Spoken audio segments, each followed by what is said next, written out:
vamos começar hoje um novo trimestre.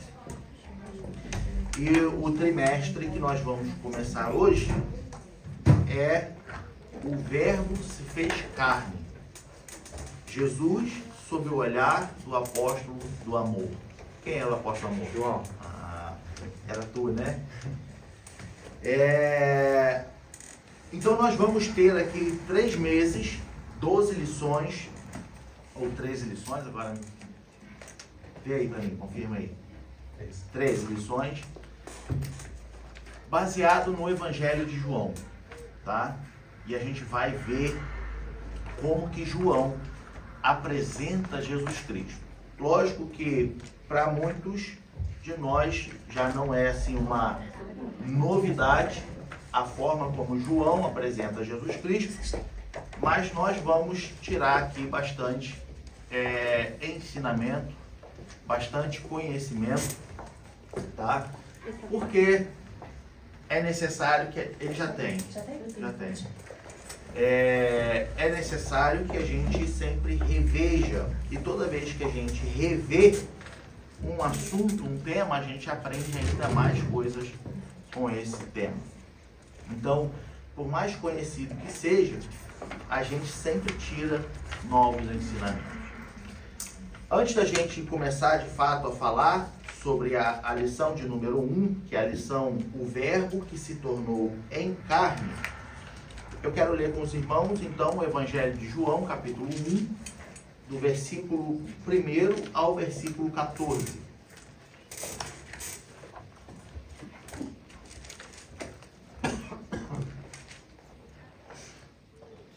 Evangelho de João, capítulo 1, versículo 14.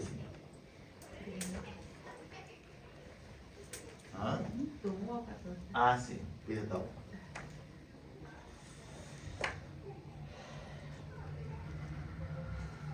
Para que a gente participe aí todos juntos, eu vou ler o primeiro, os irmãos o segundo, e assim a gente vai até o 14. No princípio era o Verbo, e o Verbo estava com Deus, e o Verbo era Deus.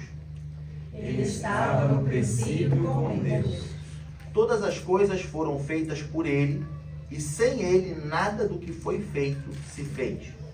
Nele estava a vida, e a vida era a luz dos homens. E a luz resplandece nas trevas, e as trevas não a compreenderam. Houve um homem enviado de Deus, cujo nome era João. Este veio para testemunho, para que testificasse da luz, para que todos crescem por ele. Não era ele a luz, mas veio para que testificasse da luz. Ali estava a luz verdadeira, que alumia a todo homem que vem ao mundo. Estava no mundo, e o mundo foi feito por ele, e o mundo não o conheceu. Veio para o que era seu, e os seus não o receberam. Mas a todos quantos receberam, deu-lhes o poder de serem feitos filhos de Deus, aos que creem no seu nome. Os quais não nasceram do sangue, nem da vontade da carne, nem da vontade do varão, mas de Deus. E o Verbo se fez carne e habitou entre nós, e vimos a sua glória, como a glória do unigênito do Pai, cheio de graça e de verdade. Amém. Graças a Deus. Bom, amados, Evangelho de João, ele é um dos 4 evangelhos. Então, quando a gente abre a Bíblia lá no Novo Testamento, o primeiro evangelho do Novo Testamento, o primeiro livro do Novo Testamento é Mateus, depois vem Marcos, depois vem Lucas e depois vem João, tá? Desses 4 evangelhos, os 4 apresentam Jesus, tá? Os 4 evangelhos apresentam Jesus. Então já fica aí uma dica que quando você quiser evangelizar alguém, se baseie nos evangelhos. Então é errado eu usar as cartas do apóstolo Paulo, é errado eu... Não, porque toda a escritura divinamente inspirada por Deus ela é apta para corrigir, para redarguir, para exortar, né? Para trazer a salvação. Só que o intuito dos 4 evangelhos é justamente dizer quem Jesus Cristo é. Então, quando nós vamos evangelizar, quando nós vamos falar de Jesus, quando alguém quer conhecer a Jesus, você indica que ele leia os evangelhos. Entende? Não adianta, por exemplo, uma pessoa chegar para mim e dizer assim: meu amigo, eu quero conhecer a Jesus. E eu falar com ele assim: leia a carta do apóstolo Paulo, tu vai conhecer Jesus. Não. Porque as cartas do apóstolo Paulo já é para crente, é cartas de doutrina, é cartas de ensinamento para quem já é cristão, é correção para a igreja. Mas ele não vai conseguir chegar a Cristo? Vai, só que vai gerar muitas perguntas na cabeça dele, vai gerar muitas dúvidas na cabeça dele. Então, digamos que você vai ter um trabalho um pouco maior para explicar por que Paulo está falando daquelas coisas. Agora, se você fala assim, você quer conhecer a Cristo? Quer ler a Bíblia? Eu quero ler a Bíblia porque eu quero conhecer Jesus. Então comece pelos evangelhos. Mateus, Marcos, Lucas e João. E aí nós temos, dos 4 evangelhos, nós temos 3 evangelhos que eles são similares. Mateus, Marcos e Lucas. Esses 3 evangelhos, eles são similares, eles são semelhantes. São chamados de evangelhos sinóticos, por causa da semelhança deles. Então, você vai ver um registro sobre Jesus em Mateus, que você também pode encontrar em Marcos, que você também pode encontrar em Lucas. Isso não quer dizer que cada um copiou do outro, tá? Por quê? O propósito desses 3 eram para pessoas diferentes. Então, enquanto Mateus escrevia para os judeus, falando que Jesus é o Messias, Marcos escrevia para os romanos, falando do senhorio do Senhor. Agora, Lucas escreve para os gregos, falando sobre o homem perfeito. Então, você vai ver similaridade entre os 3, mas a direção de cada um deles é com um propósito diferente. Então, o que a gente pode encontrar? Se você estiver lendo algo em Mateus e quiser talvez um detalhe um pouco mais aprofundado, se você for para Lucas, você vai ver um detalhe que Mateus não registrou naquela mesma passagem. Por quê? Porque, se tratando de Lucas, por exemplo, ele escreve para os gregos. E uma coisa que os gregos supervalorizavam era a perfeição, os detalhes. Os gregos eram muito intelectuais. Então era necessário uma explicação minuciosa sobre aquele assunto que estava sendo tratado. Então Lucas vai escrever para os gregos de uma forma minuciosa para que eles entendam que Jesus é o homem perfeito. Já Marcos, o evangelho de Marcos, ele é um pouco mais estreito, mas ele apresenta, isso não quer dizer que seja menos importante ou mais importante, mas ele escreve para os romanos. Então, por que Marcos vai ter uma coisa um pouco mais resumida, um texto mais resumido? Porque muitas das coisas que era falada por Mateus para os judeus e Lucas para os gregos, para os romanos não faria sentido nenhum. Então, Marcos ele escreve algo que é específico para os romanos. Assim como Mateus, ele vai falar de uma forma específica para os judeus, para que eles entendam. Então, a resposta para possíveis perguntas sobre por que Marcos ele é mais resumido, né? Tem só 16 capítulos e ele fala de uma forma... Porque assim, tudo que Mateus falou para os judeus, se Marcos fosse falar para os romanos, não faria sentido nenhum. Tudo que Lucas falou para os gregos, se Marcos fosse falar para os romanos, não faria sentido nenhum. Então a gente vê que os 3 primeiros evangelhos, em particular, eles usaram de estratégias, de tipo, o que esse povo supervaloriza? Eles supervalorizam o senhorio, né? Igual os romanos, por exemplo. Os romanos gostavam de poder, né? O senhorio. Então eu preciso falar de uma forma que eles entendam sobre isso. Entende? O que os gregos gostam? Os gregos são perfeccionistas. Os gregos já olham para o homem perfeito. Portanto, as esculturas que os gregos faziam eram sempre minuciosamente, detalhadamente, porque eles estavam em busca do homem perfeito, gostavam de ter o homem perfeito. Então Lucas fala, então eu preciso falar dessa forma com eles, para que eles entendam que Jesus é o homem perfeito. E João? Aí vem João.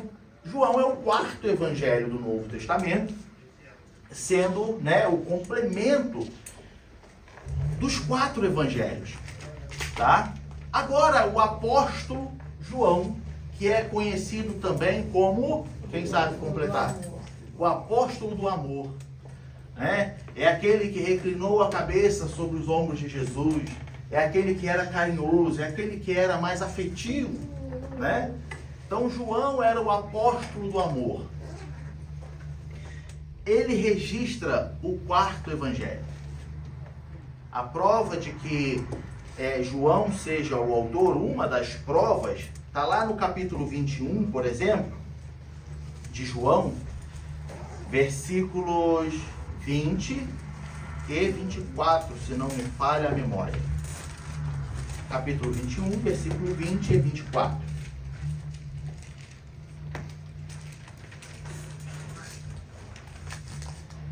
Diz assim: E Pedro, voltando-se, viu que o seguia aquele discípulo a quem Jesus amava e que na ceia se recostara também sobre o seu peito e que dissera: Senhor, quem é que te há de trair? Então aqui Pedro está falando de João, tá? Que viu que estava seguindo, né, o discípulo que Jesus amava, João, tá? O versículo 24. Este é o discípulo que testifica dessas coisas e as escreveu. E sabemos que o seu testemunho é verdadeiro. Então aqui é um dos versículos dentro do Evangelho de João que confirma a autoria de João desse Evangelho. Então, o Evangelho leva o nome de João justamente porque João registrou esse Evangelho. E para quem João escreve o Evangelho? Para quem que João direciona esse Evangelho? João agora vai direcionar esse Evangelho para a igreja. Não para um público tentando convencer quem é Jesus. Tentando mostrar ou revelar quem é Jesus. João não. João agora ele vai direcionar esse evangelho para a igreja. Tá? Esse evangelho já são para os cristãos. Mas qual é o contexto? Por que João escreveria um evangelho, escreveria para os cristãos? Porque acredita-se que os presbíteros da igreja da Ásia Menor pediram, né? Pediram para que João escrevesse para aquelas igrejas, visto que tinha um herege no meio deles, dizendo que Jesus não era o Cristo, que Jesus não era o Messias. Então, muitos irmãos estavam sendo confundidos, estavam tendo a sua fé agora colocada em risco, estavam duvidosos sobre a sua fé. Então, agora João, ele direciona. Acredita-se que quando ele escreveu, nesse ano de 80 a 95 depois de Cristo, ele estivesse em Éfeso. Tá? João estava na igreja de Éfeso, João estava em Éfeso. E lá de Éfeso que ele escreve para as igrejas, ou para a igreja da Ásia Menor. Tá? Então, o propósito do Evangelho de João era para esses irmãos. Porque tinha um certo judeu, por nome Cerinto, que estava colocando a fé daqueles irmãos em dúvida. Se Jesus realmente era o Cristo. Se Jesus realmente era o Messias. Não é novidade para nós de que os judeus que não se converteram ao cristianismo, que não aceitaram a Cristo, era óbvio que eles perseguiam, eles andavam com Jesus procurando incriminá-lo e o tempo inteiro gritavam que ele estava blasfemando, dizendo ser o Cristo, dizendo ser o Messias. Então, já era de se esperar, assim como em outras igrejas, quando o apóstolo Paulo escreve as cartas alertando dos falsos ensinamentos. Porque depois da ascensão de Cristo, em que a igreja de fato começou, então vale a gente lembrar de que no Novo Testamento a igreja teve início não nos evangelhos, mas a partir de Atos dos Apóstolos. Então, a partir de Atos dos Apóstolos, começou a igreja de Cristo. Começou, de fato, o cristianismo. Tá? A partir desse momento, se levantaram também falsos ensinamentos. Falsas doutrinas. Que começou a se propagar no meio dos irmãos, no meio das igrejas, onde, particularmente, por exemplo, Paulo ia lá, pregava o Cristo crucificado, testificava de Cristo, e aí vinha um abençoado para querer distorcer todo aquele ensinamento de Paulo. Então Paulo, em uma das suas cartas, ele chega até a dizer, olha, se vier um anjo do céu e vos pregar outro evangelho que não seja esse que eu vos falo, considere anátema. Por quê? Porque dava muitos falsos ensinamentos, muitas falsas doutrinas surgiram. E isso a gente vê que foi a igreja ter início e até os dias de hoje isso acontece. Falsos ensinamentos, falsos doutores, né? Falsos profetas, falsos pastores, falsos ensinadores e por aí vai. Então isso não é uma coisa da atualidade. No último trimestre a gente estava falando sobre isso, sobre seitas e heresias. E a gente viu de que esses falsos ensinamentos, eles não são novos. Eles só estão com uma roupagem diferente. Eles só estão com uma cara nova.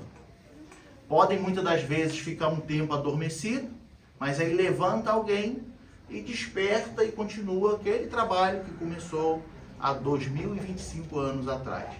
Ou melhor dizendo, menos um pouco, né? 2025, Jesus ficou 33 anos na Terra, subiu, está 1970 anos atrás. Tudo bem até aí? Então, seguindo, João, ele vai escrever para essas igrejas, para esses irmãos, para exortá-los, para mostrar que Jesus é o Cristo. Por isso agora, diferente de Mateus, diferente de Marcos, diferente de Lucas, João, ele não quer falar sobre quem Jesus Cristo é, no sentido de, tipo, convencê-los que ele é o Messias do Antigo Testamento, ou o senhorio dele, ou o homem perfeito. Não. João agora vai falar para esse povo, sim, dizendo que Jesus é o Filho de Deus, mas através da sua divindade. Enquanto os outros 3 evangelhos, que são chamados sinóticos, eles focam no que Jesus fez na terra, de quem Jesus era filho, da onde é a linhagem de Jesus, qual era o propósito de Jesus, João ele não vai se preocupar com isso. João ele vai dizer assim, olha, ele é o Filho de Deus por causa disso, disso, disso e disso. Então, algumas curiosidades que eu quero apresentar para os irmãos aqui de início sobre o Evangelho de João é, por exemplo, no Evangelho de João, não tem genealogia. Por quê? João, ele começa o seu evangelho dizendo assim, no princípio era o verbo. Então ele está falando assim, ele não teve um início. Essa é a prova de que João já começa escrevendo para aqueles irmãos que, olha, ele é divino. Ele é o Cristo, ele é o Messias. Ele é o Filho de Deus, ele é o próprio Deus. Então João não estava preocupado de mostrar genealogia, linhagem. Ah, ele é filho de tal, um filho de tal, que veio de tal, que não sei o quê. Como Mateus, como Lucas faz. Então João, ele já começa o seu evangelho dizendo assim, no princípio era o verbo. E o verbo estava com Deus. E o verbo era Deus. Ou seja, ele não tem início. Ele não foi algo que foi criado. Ele foi gerado para estar em nosso meio. Ele foi gerado para andar entre os homens. Mas ele não foi criado. Então, a gente começa a ver já logo no início do Evangelho de João, de que, olha, a preocupação de João não era provar que Jesus era filho de A ou de B, mas de que ele é Deus. Uma outra curiosidade é o próprio registro que João faz sobre a mensagem de João Batista. O que é? João Batista, registrado nos outros evangelhos, João Batista, ele anuncia o reino vindouro.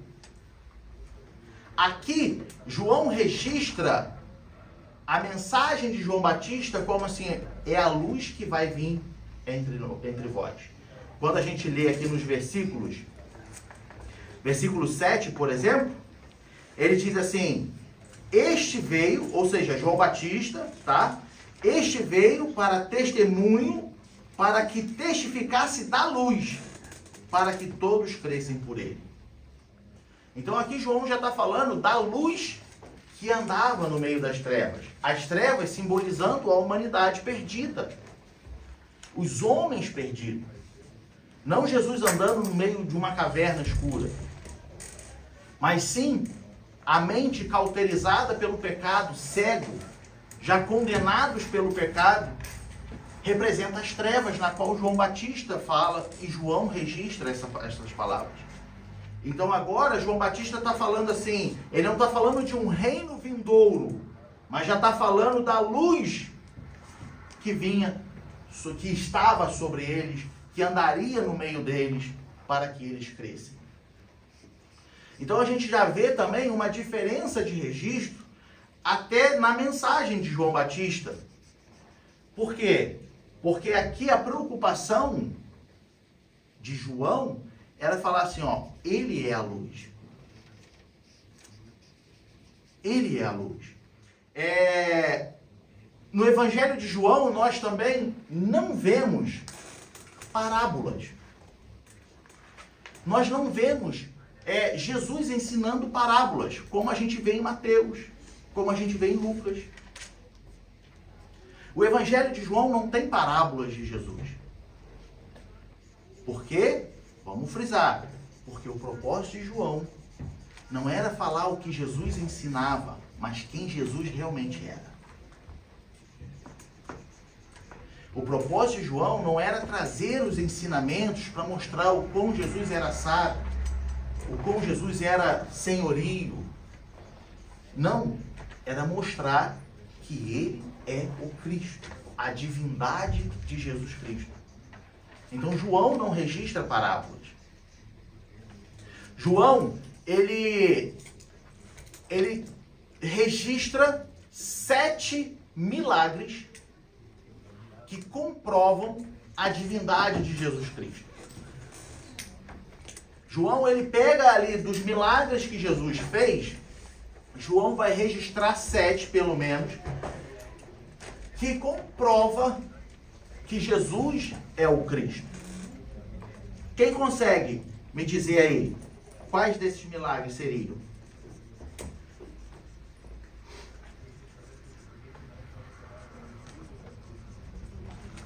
O primeiro milagre de Jesus. transformou água em vinho. O segundo milagre de Jesus, aqui eu estou falando com base em João, tá, mano? O segundo milagre de Jesus, a cura do filho de um servo, do filho do servo. A cura do filho do oficial do rei.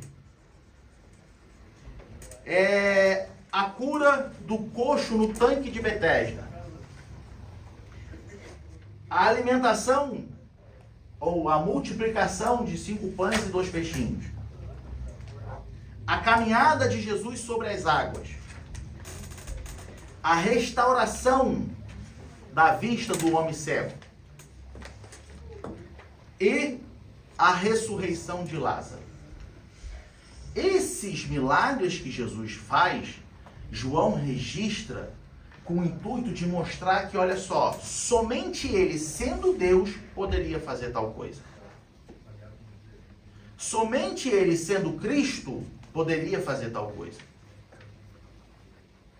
Então ele registra esses 7 milagres, mostrando que, olha, ele é divino. Esses 7 milagres também nos mostram que Jesus atuou em cada área da vida do ser humano. Em necessidades diferentes, Jesus ele fez um milagre em cada situação para mostrar que ele tem todo o poder sobre qualquer situação. Para mostrar que, olha só, eu posso fazer independente do problema que estiver acontecendo. Então João agora ele vai mostrar esses milagres, comprovando que, olha só, divinamente, se Jesus não fosse o Cristo, ele não poderia, ele não conseguiria fazer tal coisa. Então, no seu relato sobre a pessoa de Jesus Cristo, ele se preocupa em mostrar esses milagres. Mas ainda existe outras curiosidades, como os sermões de Jesus Cristo. E aí se trata de textos muito longos, mas eu te aconselho a ler em casa o Evangelho de João, visto que nós vamos ficar 3 meses falando sobre o Evangelho de João. Então você lê rápido, né? Você pode fazer uma leitura linear do texto, do livro, do Evangelho de João, e depois você pode voltar atrás vendo minuciosamente perícope por perícope, ok? Qual é o outro detalhe? No Evangelho de João nós temos 7 sermões também, tá? Sermões esses que mostram quem Jesus Cristo era de verdade, ou seja, o Filho de Deus, o próprio Deus, o Cristo. Então, eu vou falar só as referências, tá? E depois em casa você lê. Mas, por exemplo, do capítulo 3 ao capítulo 8, você vai ver ali os sermões de Jesus Cristo. Tá? Um falando para Nicodemos. Então, ele começa falando para Nicodemos, ó, é necessário nascer de novo. Ali já começa o primeiro sermão de Jesus Cristo. Depois você vai ver ele falando para a mulher samaritana. Ali é um outro sermão. E por aí vai. Até o capítulo 8.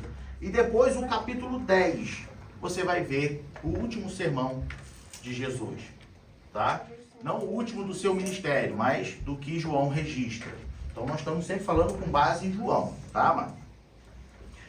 Uma outra curiosidade sobre o Evangelho de João, que de fato testifica a divindade de Jesus Cristo, é que por 7 vezes Jesus Cristo usou a expressão eu sou. E não é novidade para nós de que no Antigo Testamento Deus se referia ao povo como o eu sou. Então agora, em João, Jesus Cristo, ele está dizendo assim, No capítulo 6, versículo 35, eu sou o pão da vida. No capítulo 8, versículo 12, ele é a luz do mundo. No capítulo 10, versículo 7, ele é a porta das ovelhas. No capítulo 10, versículo 11, ele é o bom pastor, que dá a vida pelas suas ovelhas. No capítulo 11, versículo 25, ele é a ressurreição e a vida. No capítulo 14, versículo 6, ele é o caminho, a verdade e a vida. No capítulo 15, versículo 1, ele é a videira verdadeira. Então nós vemos nessas referências, todas Jesus começando dizendo assim, eu sou o pão da vida. Eu sou a luz do mundo. Eu sou a porta das ovelhas. Eu sou o bom pastor, que dá a vida pelas suas ovelhas. Eu sou a ressurreição e a vida. Eu sou o caminho, a verdade e a vida. Eu sou a videira verdadeira. Para dizer isso, só quem realmente tivesse muita propriedade poderia dizer isso. E João, ele registra nas palavras de Jesus, ele dizendo, eu sou. E qual é a profundidade disso? Vamos relembrar. Quando Deus chama Moisés e diz assim, Moisés pergunta para Deus, né? Mas chega lá diante de Faraó, o que eu vou dizer para ele? O que Deus fala para Moisés? Eu sou. O eu sou. Diz que o eu sou te enviou. Então, quando nós vamos ver nas escritas, nas leituras originais, a tradução do eu sou para o grego vem da origem hebraica eu sou. Ou seja, o que isso quer dizer, irmão? Que quando nós temos registrado no Novo Testamento Jesus Cristo dizendo eu sou, é com o mesmo sentido, a mesma origem, a mesma raiz de que Deus disse eu sou. Logo, ele é como Deus é. Ele é Deus. Então nós vemos aqui no Evangelho de João, por 7 vezes, Jesus dizendo, eu sou. Isso tudo mostrando a divindade de Jesus Cristo.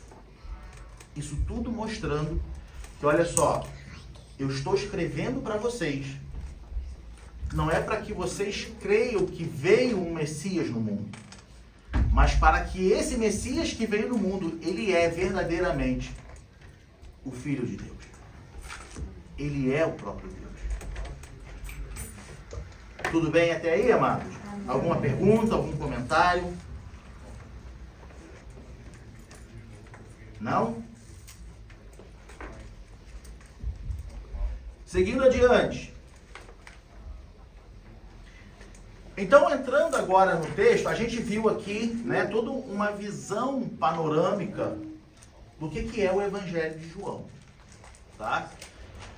O que nós falamos até agora foi esclarecendo os 4 evangelhos. Tá? Então, nós falamos de Mateus, assim, brevemente, né? Falamos de Mateus, falamos de Marcos e de Lucas. Esses 3 são chamados de sinóticos por serem semelhantes. Mas João, o 4º evangelho, ele escreve especificamente para a igreja. Ele escreve para quem já é cristão. Ele escreve para aquele que confessou a Cristo como Senhor, mas por causa de falsos ensinamentos começou a duvidar da divindade de Jesus Cristo. Então, até aqui nós falamos sobre essa introdução do Evangelho de João. Entrando aqui brevemente no texto em que nós lemos, que foi no capítulo 1 de João, do versículo 1 ao 14, que é quando João apresenta Jesus Cristo. Nós teremos para frente ainda 12 lições, na qual nós vamos tirar muitos ensinamentos, nós vamos ver muitos detalhes sobre o verbo que se fez carne, tá? que vai ser de grande valor, um grande alimento para nossas vidas. E eu quero passar brevemente nesse texto em que nós lemos, pegando aqui especificamente o versículo de número 1. Quando João escreve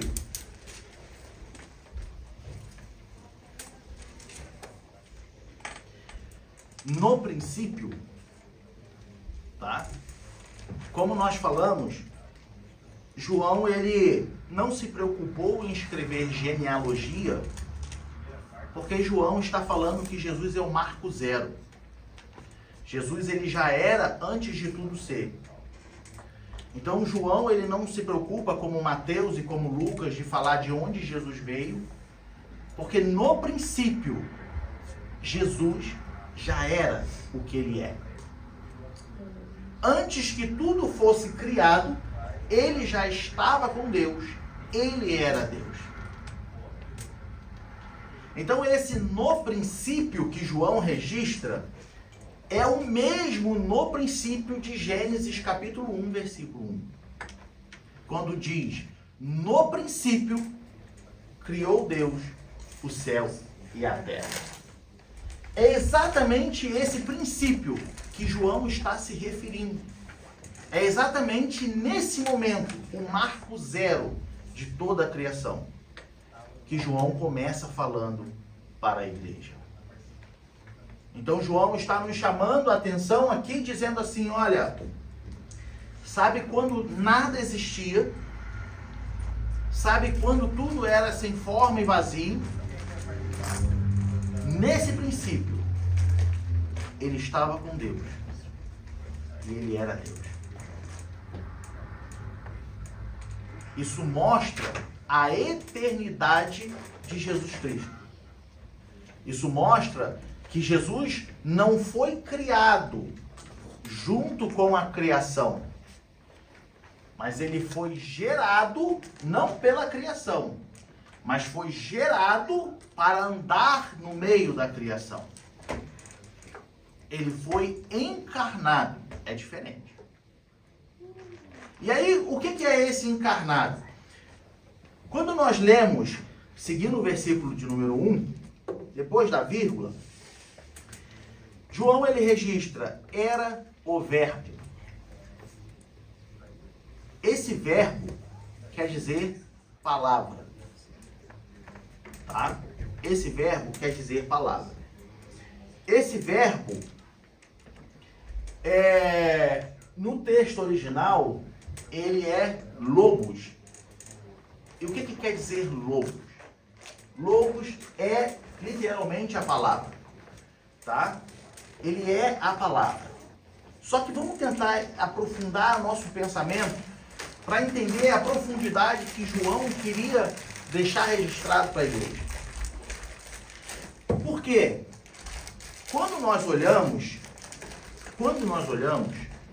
para Gênesis, capítulo 1, versículo 1, o no princípio, nas escrituras hebraicas, o verbo, tá?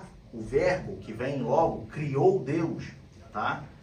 É o agente da criação, ou seja, o no princípio, na qual nós vemos em Gênesis, capítulo 1, versículo 1, ele é o agente da criação. Isso nas escrituras hebraicas, tá? Então, ele é o agente da criação. Quando nós olhamos lá para Salmos 33:6, põe lá pra gente, por favor. Lembrando que o verbo é a palavra.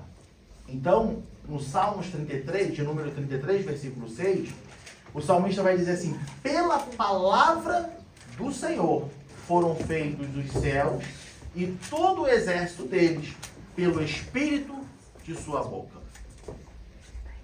Então nós vemos que o salmista ele já entendia que, olha só, no marco zero foi pela palavra do Senhor que tudo se formou. No marco zero, aonde não existia nada, foi pela palavra do Senhor que tudo aconteceu. ainda nas escrituras hebraicas, a palavra é a mensagem de Deus para seu povo por intermédio dos profetas.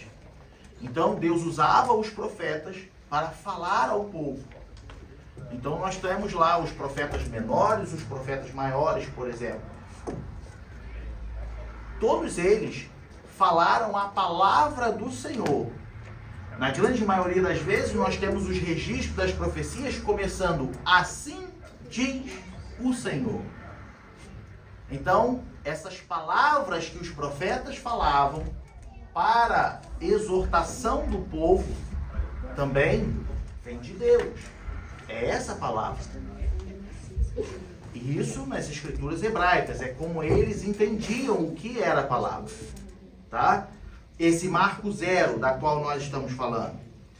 A palavra é a lei, e a lei de Deus era o padrão de santidade para o povo. Então nós olhamos para o Antigo Testamento, nós vemos que, olha só, a palavra é o agente da criação. No Antigo Testamento, a palavra era o que os profetas falavam da parte de Deus para o povo. A palavra era, no Antigo Testamento, o padrão de santidade exigido por Deus para o povo. Essa era a palavra. É assim que nas escrituras hebraicas o povo entende o que é a palavra. Só que agora João, ele registra que o verbo, a palavra, tá? Estava com Deus. E ele era Deus. Essa palavra, logos, quando nós olhamos agora, como que os gregos, já que logos é uma palavra grega, como que os gregos enxergavam logos? Logos para o grego era o princípio da razão que governa o mundo. Isso incluindo até o pensamento. Agora, o que nós vamos entender aqui? Qual é a profundidade que ontem, em particular, eu estava relendo a lição e eu fiquei pensando. Se os gregos entendiam que logos era o princípio da razão que governa o mundo, incluindo o pensamento, no dicionário grego, quando a gente vai ver, ele ainda vai um pouco mais além. A palavra logos, no entendimento dos gregos, é como a faculdade mental. É como o ar que saía da boca. Então, o que eu comecei a observar no versículo 1 do capítulo 1 do Evangelho de João? Que quando ele diz que no princípio era o verbo, João ele quer nos dizer que é como, veja bem, é como, tá? As palavras que Deus no princípio proferia, as palavras que Deus no princípio falava, essas palavras eram o próprio Cristo. Então João ele quer nos passar uma ideia de que, olha só, para que você entenda que Jesus é Deus, é como se a faculdade, isso aqui é só uma ilustração, tá, meu irmão? Não estou dizendo que é isso. Mas a ideia que João quer nos passar, a ideia que João queria passar para aquela igreja, tá? É como se, veja bem, é como se a faculdade mental de Deus, do próprio Deus, tivesse se encarnado e se manifesto no meio dos homens. Ou seja, Deus, ele é a essência da sabedoria. Deus, ele é a essência do conhecimento. E essa essência se encarnou e andou no meio de nós. Essa é a profundidade que João está revelando. Olha, você não acredita Você está duvidando da divindade de Jesus? Então, você acredita em Deus. Sim, em Deus eu acredito, porque eles eram judeus. Em Deus eu acredito. Então, já que você acredita em Deus, imagina como que a faculdade mental de Deus, os pensamentos de Deus, a palavra, porque logos aqui, ele não se resume somente à escrita, a palavra escrita, mas o ato de falar e o que está sendo falado. A palavra logos, ela tem um sentido muito amplo. Não se resume somente à palavra, embora a gente sempre se apega à palavra. Tá, mas que palavra é essa? Não é somente a palavra propriamente dita, mas é o ato de falar. É o ato de escrever. É o ato do que está sendo falado. Então é como Jesus Cristo, ele é o que Deus estava querendo falar para o povo. Quando olhamos para a pessoa de Jesus Cristo, nós vemos ali a essência da sabedoria, nós vemos ali a essência do conhecimento, nós vemos ali a mensagem de Deus para o mundo. Porque essa é a profundidade da palavra, o verbo. Essa é a profundidade da palavra logos. Era isso que João estava falando. Era isso que João queria que a igreja entendesse. Então, quando olhamos para a pessoa de Jesus Cristo, de acordo com o que João está nos registrando, ele está falando assim, olha, o conhecimento de Deus está andando no meio de nós. A essência da sabedoria de Deus está andando no meio de nós. Os pensamentos que Deus pensava para nós, agora estão andando no meio de nós. É todo nesse sentido amplo da palavra logos que João está querendo nos mostrar. De que, olha, Jesus, ele é divino. Ele não foi somente um profeta que andou sobre a terra. Ele não foi somente um homem que nasceu e se auto-intitulou o Messias. Ele é. Oh, Deus. Ele é. Ele é quem faz. Ele é quem cura. Quando Jesus ele ressuscita agora, ele diz assim, é-me dado todo o poder no céu e na terra. Agora, por meio do nome de Jesus, os enfermos são curados. Mortos são ressuscitados. Milagres acontecem. E você e eu temos contato com o Pai por meio do nome de Jesus. Louvado seja o teu nome, Jesus. Se você e eu estamos aqui hoje, é porque o Verbo se fez carne. Se você e eu hoje temos conhecimento de Deus, foi porque um dia a essência da sabedoria esteve no meio de nós. Se você e eu hoje sabemos como Deus é, foi porque um dia a essência do conhecimento esteve entre nós.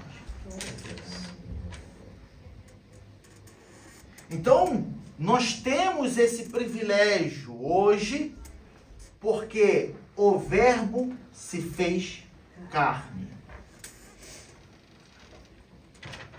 Aquelas palavras que Deus falou, que Deus proferiu, que Deus usou para que tudo fosse criado. Essas palavras, João está falando assim, ele era essas palavras. Ele era essas palavras. Porque ele diz assim, versículo 3, todas as coisas foram feitas por Ele, pela palavra. E sem Ele, sem a palavra, nada do que foi feito se fez. Tem um outro versículo, se não me falha a memória, Paulo que diz, né? Porque todas as coisas foram feitas por Ele e para Ele. Não é isso? Acha aí o versículo pra gente. Em Colossenses 1,15, que é semelhante ao que o Senhor falou. Vê. Ó, Romanos 11:36.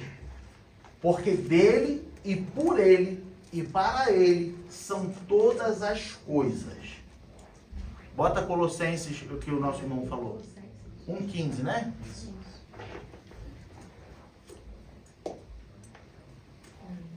Aqui ele fala sobre o primogênito de toda a criação. Mas veja, em Romanos, o apóstolo Paulo está falando assim, olha, tudo é por ele e para ele. E todas as coisas é dele. Por quê? Voltando para o Evangelho de João, João está nos registrando no versículo 3. Todas as coisas foram feitas por ele, e sem ele, nada do que foi feito se fez. Então, ele é a palavra que sai da boca de Deus. Ele é a palavra encarnada e que habitou no meio de nós. Ele é a luz que resplandece no meio das trevas. Ele é. Então nós vemos aqui que essa revelação que João está nos fazendo, que João faz no seu evangelho, ultrapassa o passado, ultrapassa os tempos. O escritor aos Hebreus, ele vai dizer assim: Jesus Cristo é o mesmo ontem, hoje e eternamente. Então, o mesmo Jesus que estava no princípio com Deus é o mesmo que está hoje conosco. O mesmo Jesus que participou de toda a criação é o mesmo que morreu na cruz do Calvário, pela minha e pela tua vida. O mesmo Jesus que participou de toda a criação e morreu na cruz do Calvário é o mesmo que disse: eu voltarei para vos buscar. É o mesmo Jesus. É o mesmo Jesus. A gente vê a eternidade de Jesus Cristo quando a gente olha também, por exemplo, em Apocalipse capítulo 1, versículo 8, que ele diz: eu sou o Alfa, o Ômega, o princípio e o fim, diz o Senhor, que é, que era e que há de vir, o Todo-Poderoso. Tudo começou com Jesus Cristo e tudo vai terminar com Jesus Cristo. Tudo que apareceu, tudo que se formou, começou com Jesus Cristo, porque ele estava lá no princípio. Nós já vimos os textos. E quando Jesus voltar e passar a grande tribulação e todo o período do fim, tudo se acaba nessa terra também com Jesus Cristo. Por isso ele diz: eu sou o Alfa, eu sou o Ômega, eu sou o princípio, eu sou o fim. Entende o quanto a humanidade depende de Deus?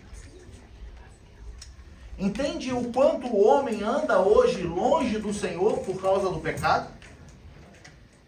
Entende que, por mais que o homem tenha achado justificativa para justificar a sua conduta, o seu estilo de vida e tudo, no final, ele vai ter que se encontrar com Jesus Cristo. Acreditando ou não, a humanidade vai ter que se encontrar com Jesus Cristo naquele grande dia. Uns já estarão salvos e outros só aguardando o juízo final. Mas todos terão que comparecer ao tribunal de Cristo. Todos. Independente. Por quê, amado? Porque ele também é o fim. Tudo foi criado por ele, através dele. A humanidade cresceu, se desenvolveu e se afastou de Deus. O homem cresceu longe de Deus.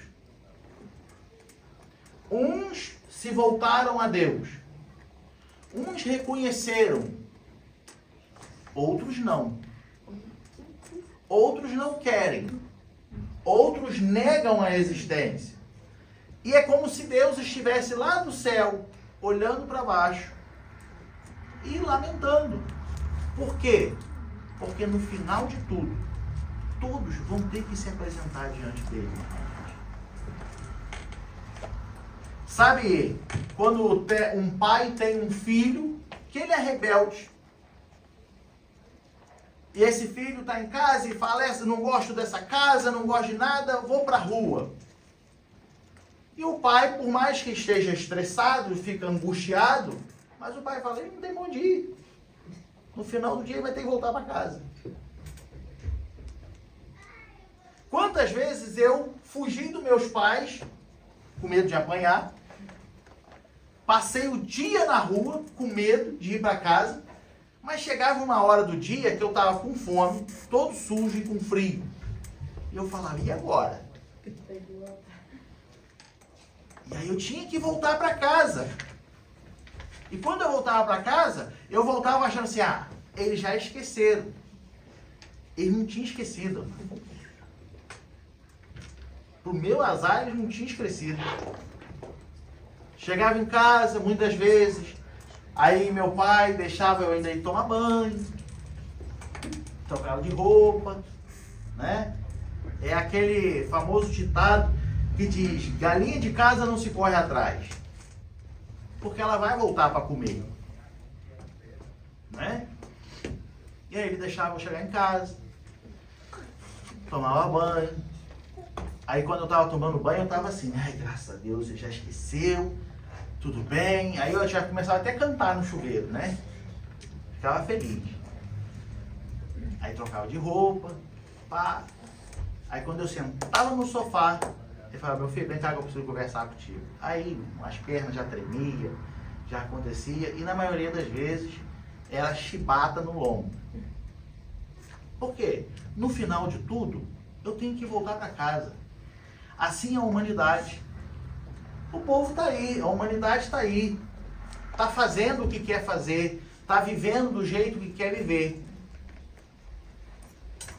Você, muitas das vezes, pensa, vou fazer, está na minha cabeça, eu que decido a minha vida. Eu que sei do que eu quero fazer. Quer saber? Quantas pessoas...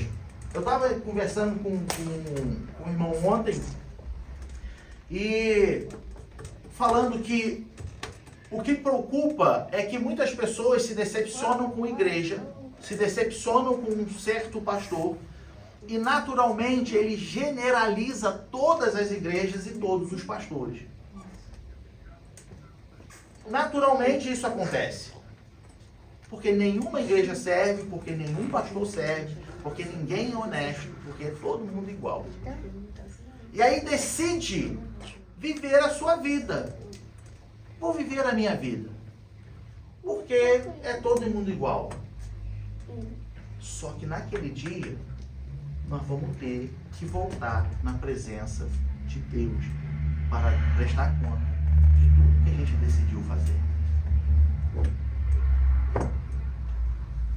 E lá vai ter o registro de que nós falamos, tudo é igual. Todas as igrejas é igual. Vai estar lá registrado. Todo pastor é igual.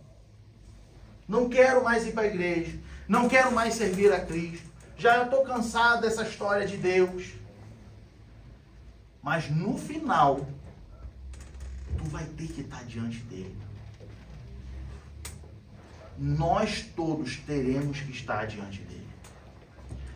Toda a humanidade vai ter que estar diante dele. Então, o que é melhor para nós? Sabendo que ele é o início e que ele também é o fim, e já que ele é o fim, por mais que eu morra nessa terra, eu vou ressuscitar para ter que prestar conta com ele. Porque há muitos versículos na Bíblia que diz que até o mar entregará os seus mortos. Você entende que toda a criação, tudo que existe, naquele dia, quando Jesus voltar, os salvos serão arrancados da terra. Começará o período da grande tribulação. Passará tudo aqui e acontecerá. Chegou o juízo final. No juízo final, toda essa criação, ela vai falar assim para o Criador: tudo que nós temos está aqui.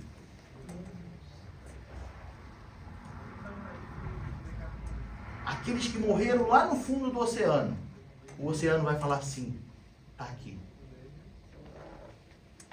Aqueles que estão enterrados há não sei quantos anos, a terra vai falar: está aqui. Tudo. Quem morreu e quem não morreu vai ter que se apresentar diante dele. Então, amados, ele é o alfa, ele é o ômega. No alfabeto, ele é A e ele é Z. E no tempo, ele é o princípio, ele é o fim.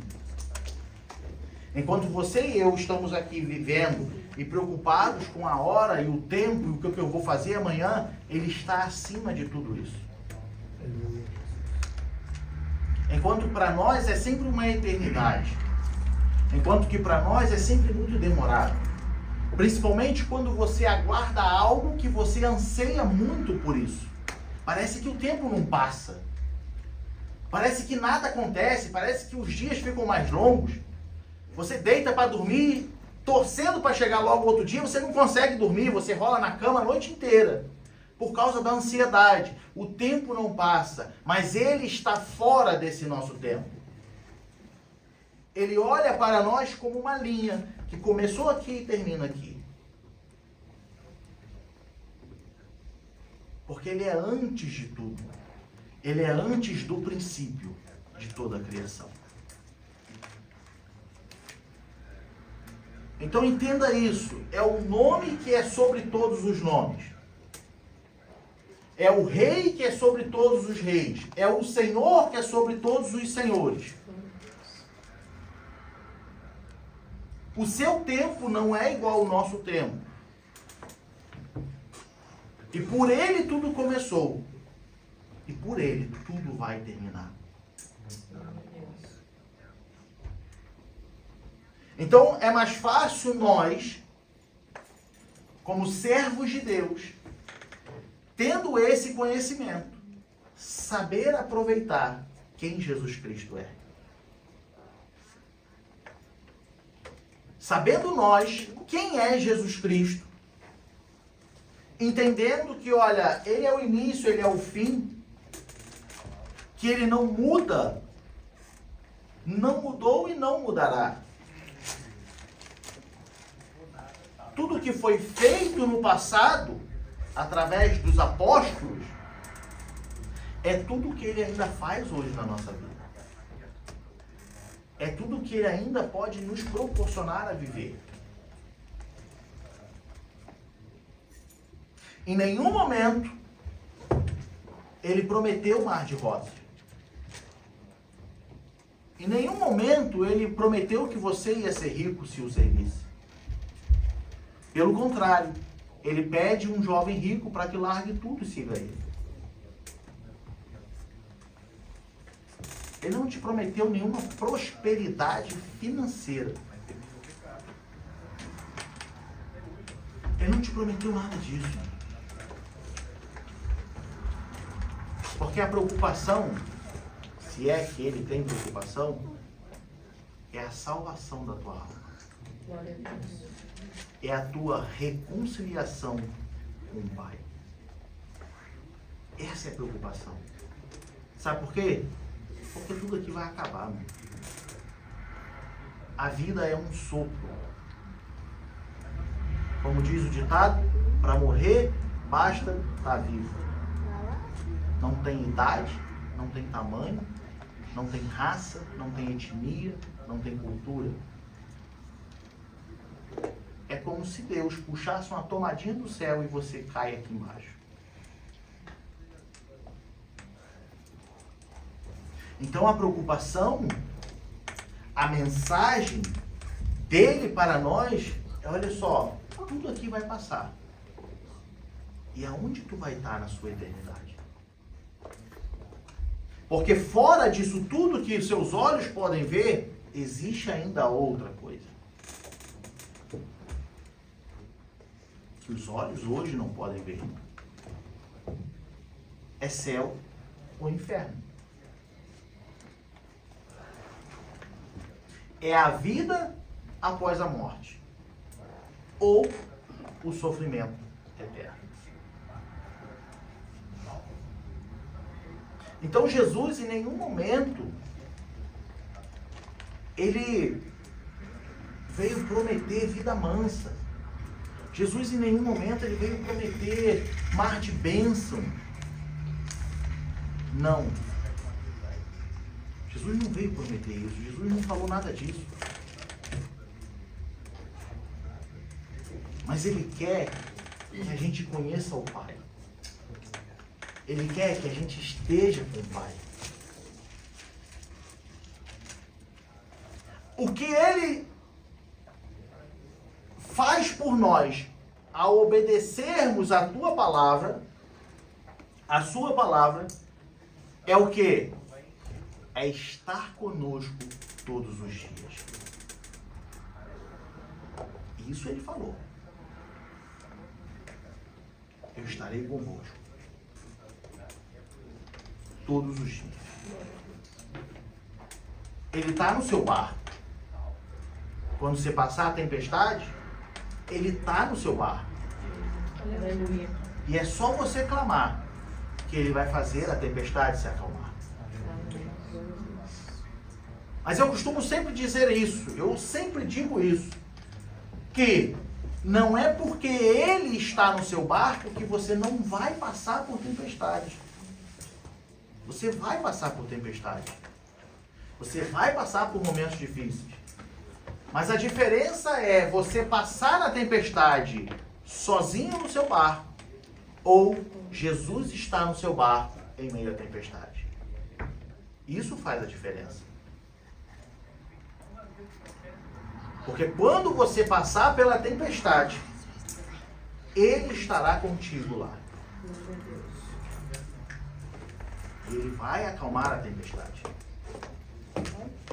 Ele vai confortar teu coração. Ele vai te dar forças para você não desanimar. Meu irmão, mas e a riqueza, e o dinheiro, e a vida boa? Isso é fruto do teu trabalho. O que ele faz é o quê? Abençoar as obras de suas mãos. Então ele faz você prosperar, desde que você trabalhe. Ele abençoa a obra das suas mãos, desde que você faça alguma obra. Isso não quer dizer de que, então, já que ele me abençoa, eu não aceito passar por tempestades. Sinto te dizer, meu, não sei aonde você aprendeu isso, mas a Bíblia que eu leio diz que, olha só, mesmo obedecendo, a obediência gera dor. Mesmo obedecendo, vai doer. Essa história de que o crente não pode passar dificuldade, essa história de que o crente não pode passar problema, essa história de, porque nós somos filhos do rei. Saiba que te foi dado o direito de ser chamado filho de Deus. João está dizendo aqui. Versículo 12 do capítulo 1 do Evangelho de João.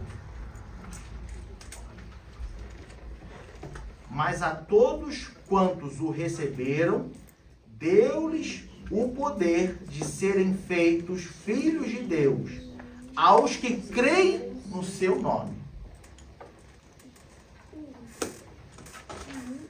Mas aonde isso está dizendo que tu não vai passar uma aprovação dele? Se a gente for olhar para a cultura antiga, mesmo sendo filho de quem fosse, para que aquele jovem amadurecesse, em certas culturas, ele fala assim, você precisa cumprir esse desafio. Você precisa passar por essa situação aqui. E larga o jovem, mano. Pode falar. Para complementar, sempre diz, né?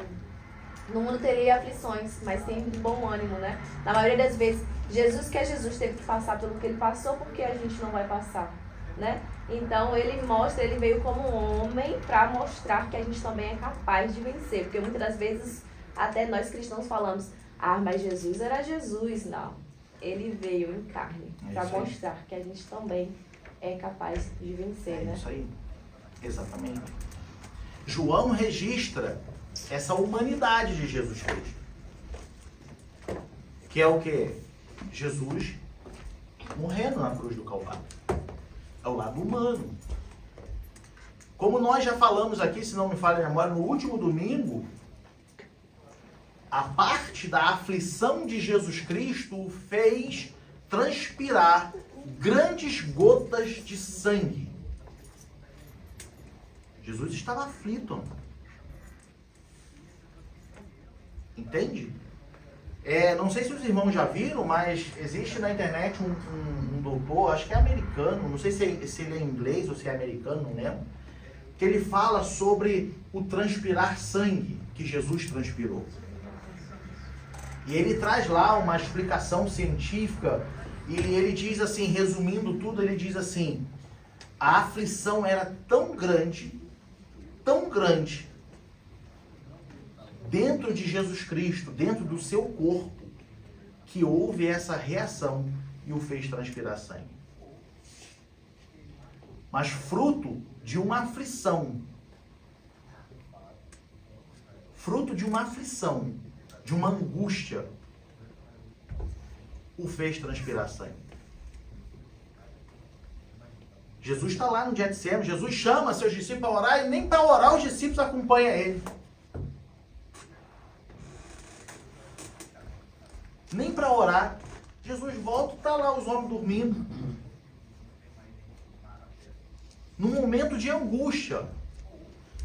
Num momento de aflição. Isso mostra a humanidade de Jesus Cristo. Mas não porque ele tinha a sua humanidade que ele perdeu a sua divindade. Porque era como Deus homem na cruz do Calvário.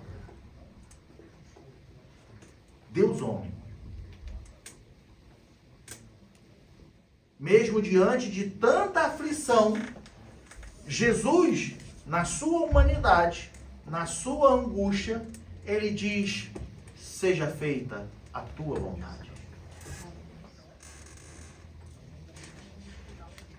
Então sim, Jesus nos deu o maior exemplo de que, olha só, Não é porque tu é filho do rei que tu não vai passar uns momentos difíceis na tua vida. Não é porque tu é privilegiado por ter a vida eterna que quer dizer que nessa terra você tem que viver como um super humano. Não, filho. Nós temos que acordar cedo, temos que trabalhar, temos que suportar o chefe, muitas das vezes, falando coisa que não agrada os nossos ouvidos. Muitas vezes nos apertamos financeiramente, por imprudência nossa, que nem sempre é o inimigo. Exato. Nem sempre é o inimigo. Às vezes o inimigo está lá diante dele e fala assim, não tem culpa de nada, está tudo caindo nas minhas costas. Aquele cara, aquela mulher descontrolada, não se controla e joga a culpa assim de mim. Nem tudo é inimigo, não. Então, tu vai ter seu aperto financeiro, por não saber se controlar. Mas aí tem a Bíblia que nos mostra que nós, como servos de Deus, precisamos ter o quê? Domínio próprio. Sabedoria. Como? Sabedoria. Né? A Bíblia nos mostra. A Bíblia nos dá o parâmetro de como devemos viver, mas não nos isentando do sofrimento. Mas ela diz assim, olha, tem a doutrina da salvação que a Bíblia nos mostra e tem os ensinamentos para comportamento como um salvo nessa terra. Glória a Deus. Então você, como salvo, tem que se comportar de uma determinada forma, de uma certa conduta. Isso não quer dizer que você não vá sofrer. Mas como salvo, você precisa se comportar assim. É o que a Bíblia nos mostra. É o fruto do Espírito na nossa vida. É o caráter de Cristo em nós. Então nós precisamos entender isso. Que olha só, somos filhos de Deus porque cremos em Jesus Cristo. Porque Ele é o Verbo encarnado que habitou entre nós e morreu na cruz do Calvário para nos trazer a salvação, para nos dar direito a essa herança, parte na vida eterna. E já que agora você e eu somos herdeiros de Deus e co-herdeiros de Cristo, precisamos viver a nossa vida de acordo com certos princípios, com certos padrões. Sabendo que tudo começou por Ele e tudo vai terminar por Ele. Naquele dia, todo joelho vai ter que se dobrar diante dele. Todo joelho.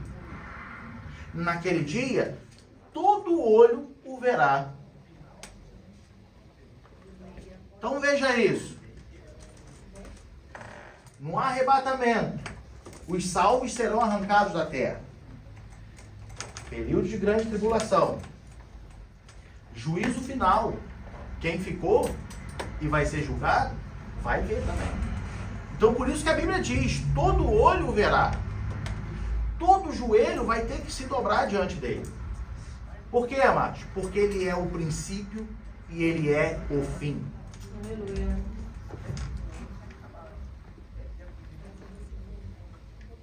Ele é o princípio, ele é o fim. Para a gente terminar, Ana, você e eu temos o privilégio de sermos chamados filhos de Deus. Você e eu temos o privilégio de sermos chamados filhos de Deus. Isso porque o Verbo se encarnou. Isso porque Ele andou entre nós. Entenda isso. Entenda isso. Nós não teríamos o conhecimento de Deus se não fosse através de Jesus Cristo. Porque ele veio para os seus. Mas os seus o rejeitaram. Ele veio para o mundo, mas o mundo não o conheceu. Então agora Jesus ele diz assim, ó, ide e pregai o evangelho a toda criatura. Então você e eu temos conhecimento de Deus por causa de Jesus Cristo. Porque cremos no seu nome. Porque sabemos que ele é o Cristo. Sabemos que ele é o Filho de Deus. Sabemos que ele é o próprio Deus. Aleluia. E ele trouxe salvação para nossas vidas. E ele disse, eu estarei convosco todos os dias. Não desanime. Não retroceda. Não volte atrás. No mundo tereis aflições, mas tem de bom ânimo. Amém? Amém. Alguma pergunta, algum comentário? Bom, como a gente disse, esse trimestre nós vamos falar sobre o verbo que se tornou carne, né? Jesus aos olhos do apóstolo do amor. Então nós vamos falar sempre com base no Evangelho de João. O que eu aprendi e costumo sempre dizer é o seguinte: se nós estamos estudando na escola bíblica algo específico, como o Evangelho de João, por exemplo, então é recomendado que a gente leia em casa todo o Evangelho de João. Entende? Se você ler do capítulo 1 até o último capítulo, você vai entender. E aí quando a gente chegar aqui para discutir o assunto, você já vai estar inteirado no que está sendo falado. Então você pode fazer uma leitura simplesmente linear, você pode fazer uma leitura. E você pode depois voltar atrás e agora, de fato, estudar o Evangelho de João. E assim, se Jesus permitir, no próximo domingo, nós estaremos aqui na lição de número 2, dando continuidade. O Evangelho de João é considerado por muitos como o mais teológico dos 4 evangelhos. Então, o que traz mais ensino teológico dos 4 evangelhos é o Evangelho de João, por causa da forma como ele apresenta Jesus Cristo. Amém?